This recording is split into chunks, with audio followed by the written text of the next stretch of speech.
এই মেয়ে, এই চেকে 2 কোটি টাকা লিখে দাও তো, একজনকে দিতে হবে, একটু তাড়াতাড়ি লিখে দাও। কি বললি তুই? 2 কোটি টাকা? তুই জীবনে কোনোদিন 2 কোটি টাকা একসাথে দেখেছিস? আর আমাকে বলছিস 2 কোটি টাকা লিখে দিতে? থাকা রাস্তা পেলে তোর একটা মেয়েকে ইমপ্রেস করার জন্য চলে আসবি? তুই কি ভেবেছিস আমি কিছুই বুঝবো না? আমার সামনে 2 কোটি টাকার কথা বলবি আর আমি ইমপ্রেস হয়ে যাব?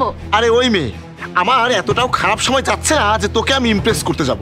তোকে লিখে দিতে বললাম এই কারণেই যে আমি লেখাপড়া একটু কম জানি, কিন্তু টাকা পয়সা তো আমার অঢেল আছে। আমার অ্যাকাউন্ট ম্যানেজারকে এখনই 2 কোটি টাকার চেকটা লিখে দিতে হবে। তাই তোকে দেখে মনে হলো তুই ভালো পরিবারের একজন শিক্ষিত মেয়ে, তাই লিখে দিতে বললাম। কিন্তু তুই তো আমার সাথে খারাপ ব্যবহার করতে শুরু করে দিলি।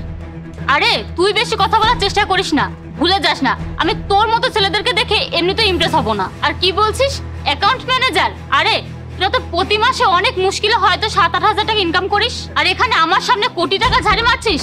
তোদের মতো ছেলেদেরকে না আমার খুব ভালো করেই চেনা আছে। আরে মেয়ে, তুই কি জানিস তুই কার সাথে কথা বলছিস? শোন, মানুষের পোশাক দেখে কখনো তার যোগ্যতা বিচার করবি না। তুই কি বললি? মাসে 7-8 হাজার টাকার কথা বললি তো? আরে তুই তো জানিসই না, আমার বাসায় যারা কাজ করে না তাদেরকেও আমি না প্রতি মাসে 50 হাজার টাকার উপরে বেতন দেই। আর যারা আমাদের বাসায় কাজ করে তাদেরকেও না আমরা অনেক সম্মানের চোখে দেখি। তোদের মতো আমরা এরকম অসভ্য না। আসলে তুই বুঝতেই পারিসনি যে তুই কার সাথে কথা বলছিস। তোর জন্য এটাই ভালো হবে, তুই এখন এখান থেকে চলে যা। খুব ভালো করে জানি তুই কে, একটা গ্রামের অশিক্ষিত মূর্খ যে রাস্তায় একটা সুন্দরী মেয়ে দেখে তাকে পটাতে চলে এসেছিস। ভালো পোশাক আশাক দেখেছিস, তার উপর আবার শিক্ষিত দেখেছিস, ভেবেছিস একটু কথা বলেই পটায় ফেলি। ভালো করে শুনে রাখ, আমি না ওইসব মেয়েদের মতো না যে পটে যাব। তুই আমার কাছে টাকার কথা জিজ্ঞাসা করছিলি, এবার দেখ আমি তোর কি করি। আমি একটা চিৎকার দিলে না এখানে মানুষজন সব জড়ো হয়ে যাবে, সব দোষ তোর উপরে আসবে। আর আমি সবাইকে বলে দেবো যে তুই আমাকে ডিস্টার্ব করছিলি। তখন দেখিস কি হয়, তুই তো জেলে যাবি আর এই তোর বড় বড় ডায়লগ না সব বের হয়ে যাবে। হ্যাঁ বোন, আমারই ভুল হয়েছে যে আমি তোকে টাকার কথা লিখতে বলেছি। এখন তো দেখছি তুই আমার মান সম্মান সব খেয়ে ফেলবি। তুই যা। যাচ্ছি। ক্ষমতা তো 1000 টাকারও নেই, আবার এসেছে কোটি টাকার কথা বলতে। এরা নিজেকে কি মনে করে জানি না। আর এমনিতেও আমার মতো সুন্দরী মেয়ে রাস্তায় দেখলে যে কেউ তো কথা বলতে আসবেই। জানি না এসব গ্রামের খ্যাত এগুলো কোথা থেকে চলে আসে। ওই মেয়েটাকে এত কিছু বলে ফেলেছি আমি। না, ভুল তো আমারই, কিন্তু আমি তো ওকে ভুল ভেবেছিলাম। মেয়েটাকে ভদ্র শিক্ষিত মনে হয়েছিল, কিন্তু ব্যবহার এত খারাপ, আবার আমাকে অপমান করে কথা বলছে। না, এই মেয়েটা ঠিক না। আর যাই, আমি আমার কাজ করি।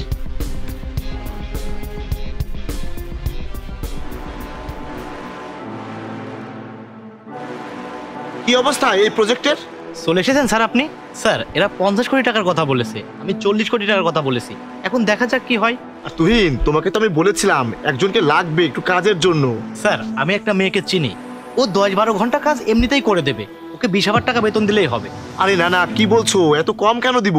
এতক্ষণ সময় ধরে কাজ করবে, ওকে আমি 50,000 টাকা দিয়ে দিব। আরে তুহিন, কি আর বলবো তোমাকে, কালকে রাস্তায় একটা মেয়ের সাথে আমার দেখা হয়েছিল। আমি ওকে বললাম যে আমার চেকে 2 কোটি টাকা লিখে দিতে। এমন ব্যবহার করলো, অপমান সূচক কথাবার্তা বলেছে আর অভদ্রের মতো আচরণ করেছে। এই জন্যই তাড়াতাড়ি আমার কাজের জন্য একটা লোক দরকার। ঠিক আছে স্যার, আমি আজকে দেখা করাচ্ছি। হ্যাঁ তুহিন, এত জরুরি কেন ডেকেছো? আমার কাছে একটা চাকরি আছে, মাসে 50,000 টাকা বেতন পাবে। আর তোমার কাজ শুধু স্যারের সঙ্গে সঙ্গে থাকা। আমার স্যার পড়ালেখা একটু কম পারে, তাই তার টাকার হিসাব রাখার জন্য একটা মানুষ দরকার। তোমার হাতে সময় থাকলে তুমি এখনই আমার সাথে চলো। আচ্ছা, তোমার স্যার মনে হয় অনেক বড় লোক, তাই না? না হলে এই সামান্য হিসাব রাখার জন্য 50,000 টাকা বেতন দিতে চাচ্ছে? আচ্ছা ঠিক আছে, এখনই চলো। চলো। এই দেখ, এই পুরো সোসাইটিটায় স্যার থাকে, আর এখানে স্যারের 10টা ফ্ল্যাট আছে। থাম, আমি স্যারকে ফোন দিয়ে ডেকে নিই।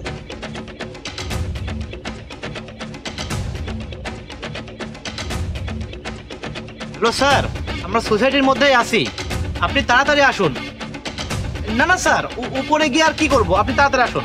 ঠিক আছে স্যার, অপেক্ষা কর, স্যার আসছে। তোমার স্যার এই সোসাইটিতে থাকে? কিছুক্ষণ আগে এখানে একটা অভদ্র লোকের সাথে দেখা হয়েছিল। সুন্দরী মেয়ে দেখে না রাস্তায় কোটি টাকা ঝাড়ি নিয়ে কথা বলছিল। এত অশিক্ষিত, এত খাচ্ছিল, বলার মতো না।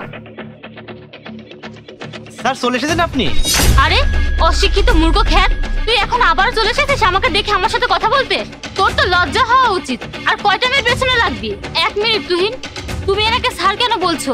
একটু আগে যে অভদ্রের কথা বলেছিলাম, এটাই তো সেই লোক। আরে তুই পাগল হয়ে গেছিস নাকি? এভাবে কথা বলছিস কেন স্যারের সাথে? আর উনি আমার বস। কি? এটাই বস? সরি স্যার, সরি, প্লিজ আমাকে ক্ষমা করে দিবেন। আমার অনেক বড় ভুল হয়ে গেছে, আমি বুঝতে পারিনি। আরে তুহিন, তুমি এই মেয়েকে নিয়ে এসেছো আমার সাথে আমার হিসাব রাখার কাজ করার জন্য? আরে তুহিন, তুমি কমসে কম একটা ভালো মানুষ দেখে তো নিয়ে আসবে। তোমাকে তো আমি কিছুক্ষণ আগেই বললাম যে রাস্তায় একটা অভদ্র মেয়ের সাথে আমার কথা হয়েছে, আর এইটাই সেই অভদ্র মেয়েটা। তোমাকে তো আমি কিছুক্ষণ আগেই বললাম যে রাস্তায় একটা অভদ্র মেয়ের সাথে আমার কথা হয়েছে, আর এইটাই সেই অভদ্র মেয়েটা। আমার কাছে সব মানুষ সম্মানের সাথে কাজ করে, কিন্তু এই মেয়েটা তো মানুষকে সম্মান করতে নয়, মানুষকে অসম্মান করতে জানে। আর এই অসভ্য অভদ্র মেয়েটা তোমার বন্ধু, তুমি তার সাথে চলাচল করো। সরি স্যার, সরি, প্লিজ আমাকে মাফ করে দেন। আসলে আমি আপনার পোশাক আশাক দেখে বুঝতে পারিনি যে আপনি এত বড় কোম্পানির মালিক। প্লিজ স্যার আমাকে মাফ করে দেন, প্লিজ আমাকে কাজে রেখে দিন। প্লিজ স্যার, আমার একটা কাজের অনেক প্রয়োজন। আমি অনেক দিন ধরে কাজ খুঁজছিলাম কিন্তু পাচ্ছিলাম না। প্লিজ স্যার, তুহিন তুমি একটু স্যারকে বলো না। স্যার, আমি জানতাম না ও এত অভদ্র। ওকে কাজে রাখবেন কি রাখবেন না সেটা আপনার ইচ্ছে, কিন্তু স্যার প্লিজ এর জন্য আমাকে কাজের থেকে বের করবেন না। আরে তুহিন, তুমি এত ভাবছো কেন? ওর জন্য শুধু শুধু তোমার চাকরিটা কেন আমি নষ্ট করব? প্লিজ স্যার আমাকে চাকরিটা দেন, আমার চাকরিটার অনেক প্রয়োজন। আরে মেয়ে থাম, তোর এই প্লিজ প্লিজ না অন্য কোথাও গিয়ে করিস। আর শোন, তুই অন্য কোথাও গিয়ে চাকরি খোঁজ।